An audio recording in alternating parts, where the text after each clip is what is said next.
Well, we're in a series called Protagonist. Does anybody know what a protagonist is?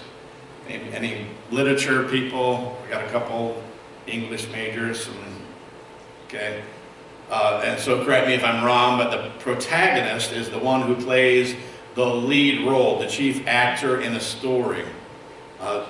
Think Jason Bourne. He's the protagonist in the Bourne movies. Luke Skywalker is the protagonist in the Star Wars series, especially episodes 4, 5, and 6, and then I think it jumps to 9. But anyway, if you're a Star Wars person, you will correct me afterwards, I'm certain, because you know, if you're into Star Wars, you know that backwards and forwards. So the protagonist is the main character, the lead role, and it's significant. The protagonist is significant in the development of the plot and the development of the story. And so I remember when I was, I think I was in middle 8th or 9th grade, we had to read a book. I didn't like reading books. We had to pick a novel. For some reason, I picked the Bourne Identity, which is now like my favorite movie. And it was before it was a movie, right? And there was so much detail, and it's this thick of a book, and I kind of got lost in it. And honestly, I'm not sure I ever actually finished it. But I wrote a report on it.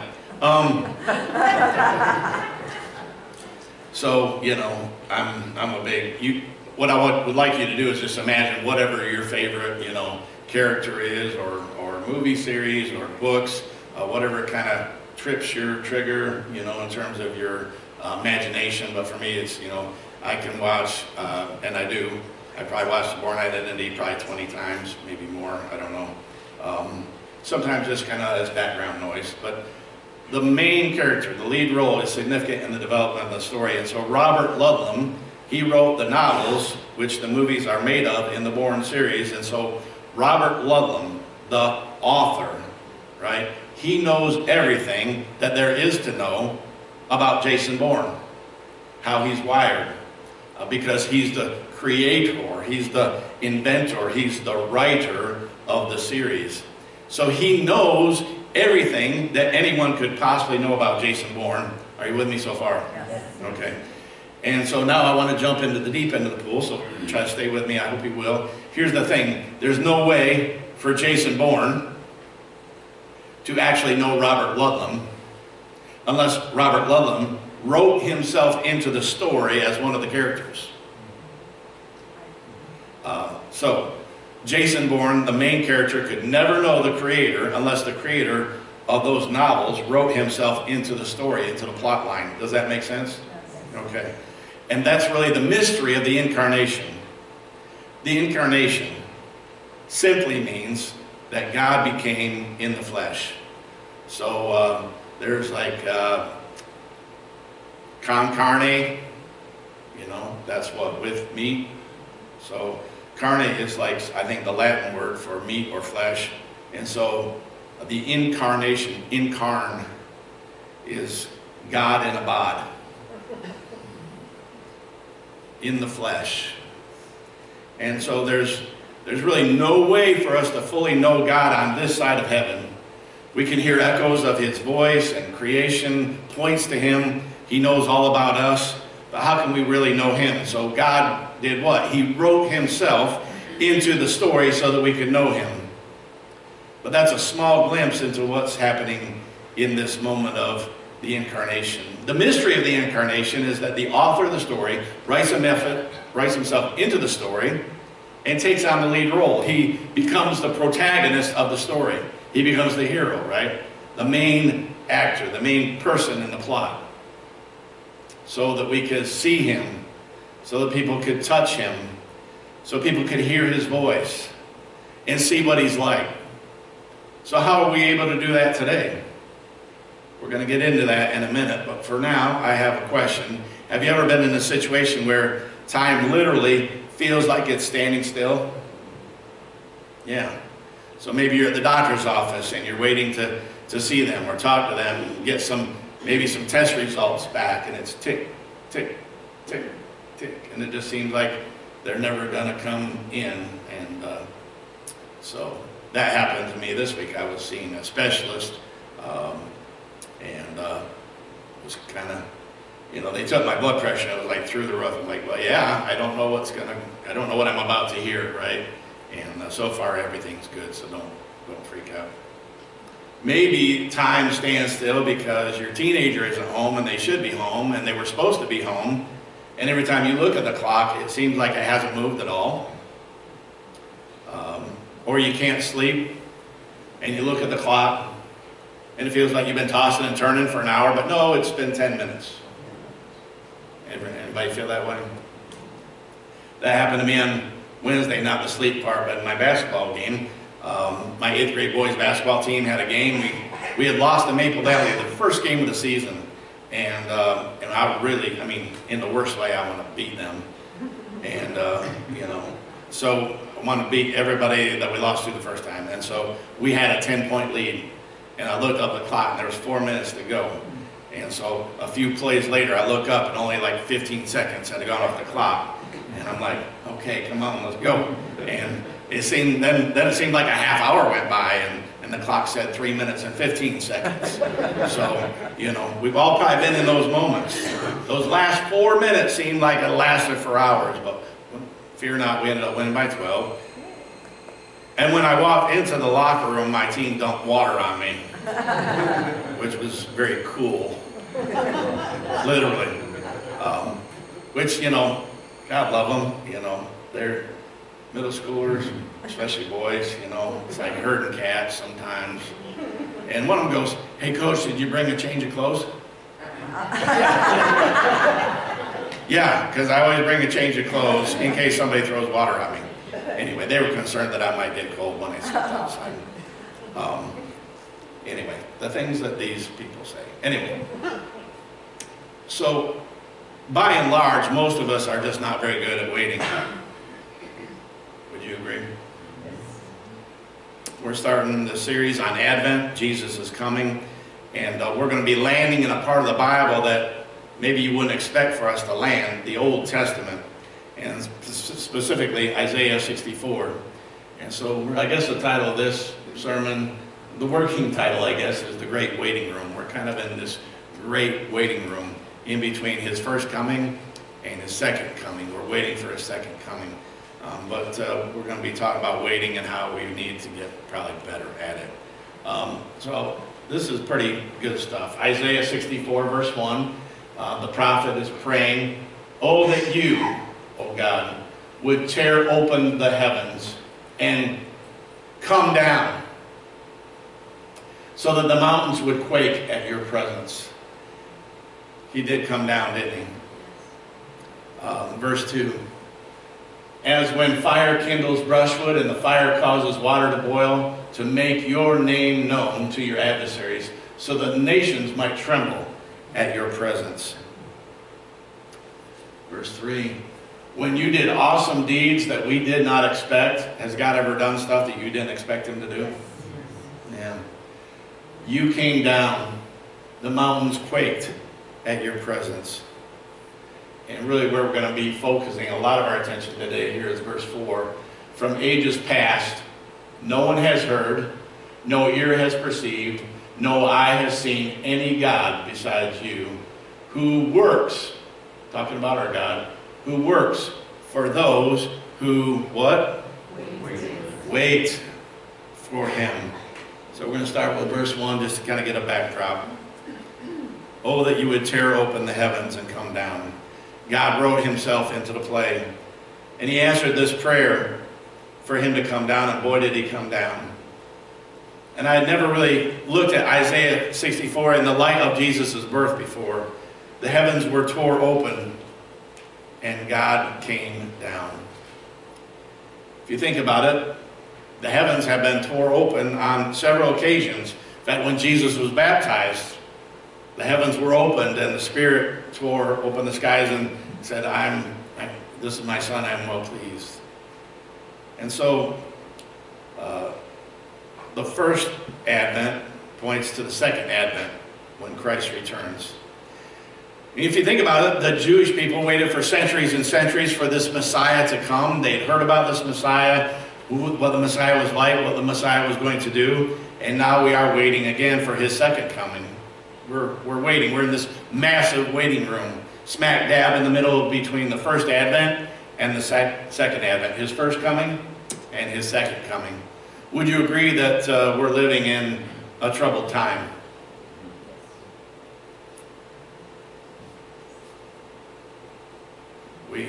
We went to Detroit yesterday for a basketball game, and some of our encounters with some of the people, you know, were interesting, to say the least. And you think, wow, our world is a mess. Go to Tropical Smoothie, and the guy, you know, he's got fingernails longer than, you know, Dolly Parton. Not that there's anything wrong with that. I don't know if you've heard or read much about the Israeli hostages who have been released. There's a 72-year-old woman who said she was in complete darkness for weeks. I mean, imagine that. Complete darkness for weeks. She saw nothing. She was waiting to be rescued, waiting to be released. And there are still more yet waiting on a rescue. Waiting, rescuing. That's been the story of God's people throughout their entire history. They waited 400 years to be delivered from slavery in Egypt. They were exiled in Babylon and waited on their return to be able to go back home to Jerusalem. Waiting is something that we don't like to do. Waiting is something that we're not really good at. And waiting is, I would submit to you, waiting is an underdeveloped muscle in the soul of the church. The waiting muscle.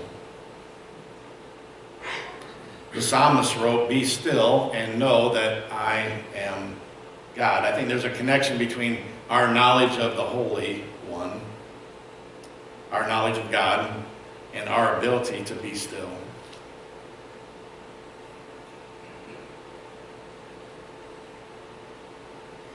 We want to listen to a podcast while the TV's on with no sound as we're trying to do something else and get something else done. Trying to do 2 things or 3 things at one time. How does that work for you? Or maybe it's just me. I have this app, it's called the Dwell app, and it's a yearly subscription, and so I'm listening to the Bible chronologically, and it's been pretty cool, and I think I've shared that before. And sometimes I'll start, making dinner, and I'm chopping, and I'm trying not to cut my fingers off. And then I realize I didn't really hear it, so I have to listen to it again because I'm trying to do, sometimes I don't know how to be still and know that He is God.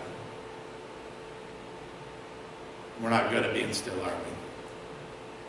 I hope I'm not just speaking for myself. I suspect that God is waiting for us to wait. You ever think about that? We, on our way to Detroit, we stopped and had breakfast with my mom and dad at McDonald's, which I'm not a big McDonald's fan normally, but it was quick and that's all we had time for. And my mom said, oh, because we had about 15, 20 minutes, and my mom likes to, she's gonna watch this, maybe I can edit it out. Oh, you only have 15 minutes for your mother. Well, yeah, we could have allowed more time. We could have gotten up more early. But we're just busting it from one place to the next, right? Because we know how to wait. And just like a parent loves to be with their kids on most occasions, especially if they're grown, like I'm trying to be. When we get to spend time with them, it's just such a precious thing. And any amount of time is really not enough. I suspect that God is like that. He's just waiting. Well, you only have 15 minutes for your Father. But we're so busy. We have so much to do. We have so much to accomplish. And sometimes we don't wait until we're forced to wait. When something happens or we come to the end of ourselves. When we come to the end of what we can do to fix a situation when we can't fix what's wrong, and then we cry out. When we come to the end of that kind of situation, when we come to the end of our own skills or abilities to handle something, when we can no longer maneuver in and out of something.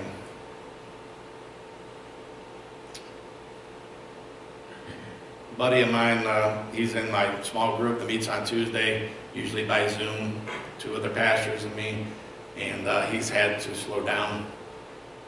They had a church work day, and he was on a ladder with a chainsaw. What could go wrong?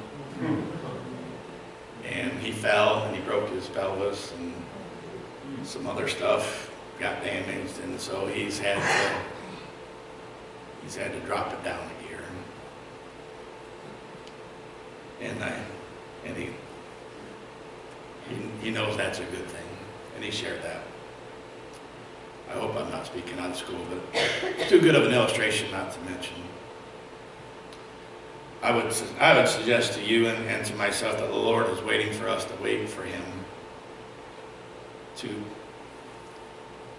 maybe get radical and power down our devices, close the door, and just listen for the voice of Jesus.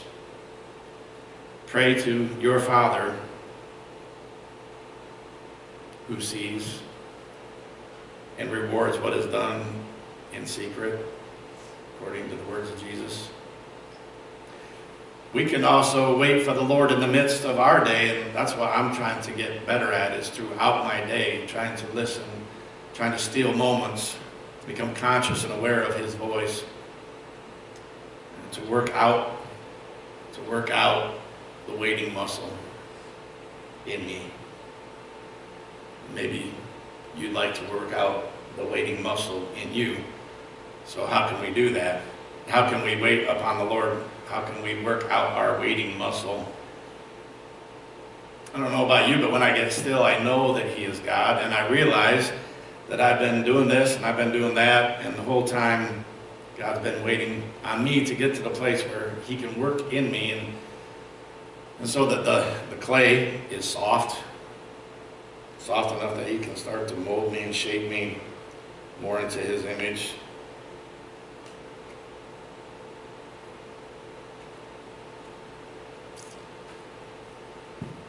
We are the clay, and He is the potter, the Bible says. We all are the work of His hand. And so as we step into Advent, during this time where, let's be honest, it gets pretty busy, doesn't it? Traffic is a little thicker. Shopping takes more time. There's more to do. You got to clean the house because you're having folk over. You got to clean stuff that you didn't even know needed cleaning. Oh, the top of the doorway. Oh, you can't see that.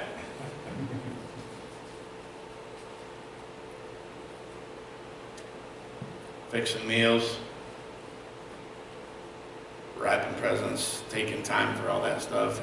It's a hustle and bustle time, but maybe during Advent this year we can become very aware that as people, as families even, as a church, that maybe the Lord's trying to get us to a place where He can work with us and work in us. He's waiting on us to come to the end of ourselves, to realize how desperate we are for Him, how much we need Him, and how we often don't realize that we need Him until we need Him.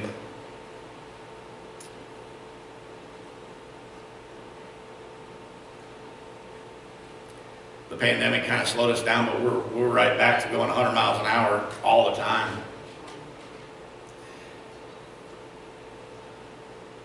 we're sort of back to normal. And now we have two massive wars waging in the world. Pain, devastation, and that's just the stuff we know about. There's a whole bunch of other stuff that isn't reported, that doesn't, make page one news.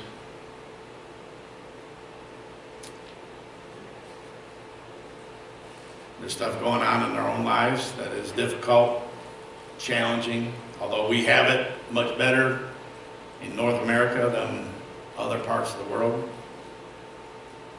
Sometimes we get numb to the devastation, but what will it take for the Lord to wake us up?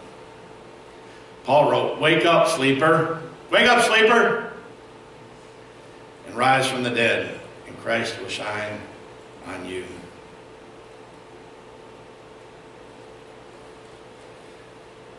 If I didn't wake up on time when I was in high school, I would be threatened with a glass of cold water. Anybody else get threatened with that? I was the only one who was so mistreated. Well, it never came to that, because that would get me out of bed. Because that would be like the last thing you'd want. But if it did happen, I'm sure I would have been very much awake and alert with the water. Wake up, sleeper, and rise from the dead, and Christ will shine on you. Ephesians 5:14. So Advent is a time of awakening. It's an awakening season.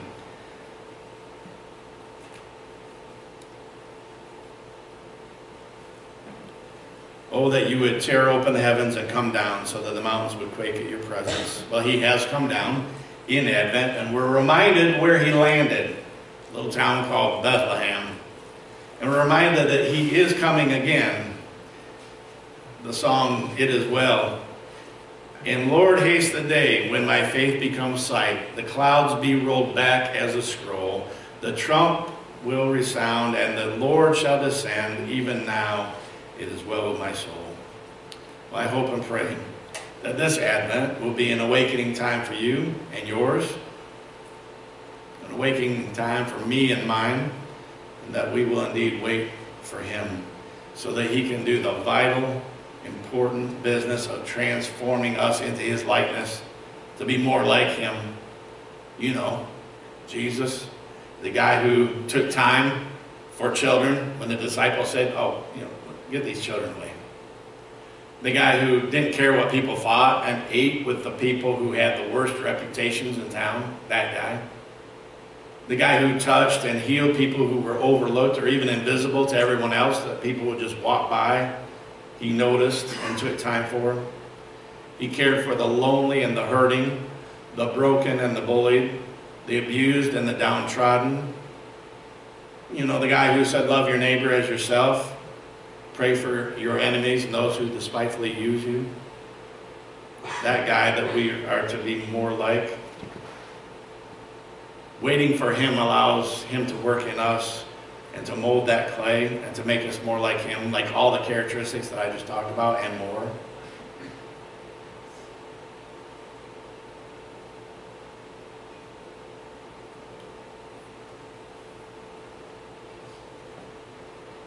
No eye has seen any God beside you who works for those who wait for him.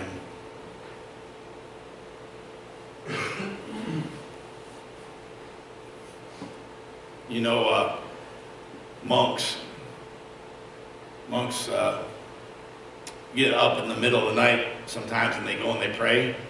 It's called a prayer vigil.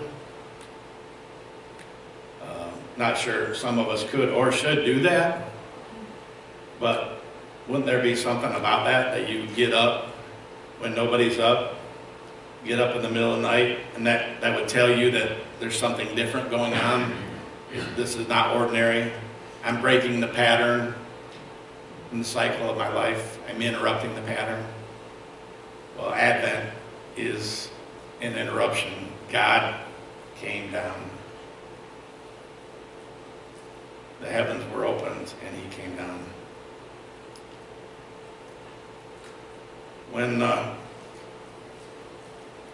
something about traffic just brings out the worst in me, but When Sarah and I lived in the little town of Wilmore for 10 years, and it really is a small town, and yet it has 2 traffic lights.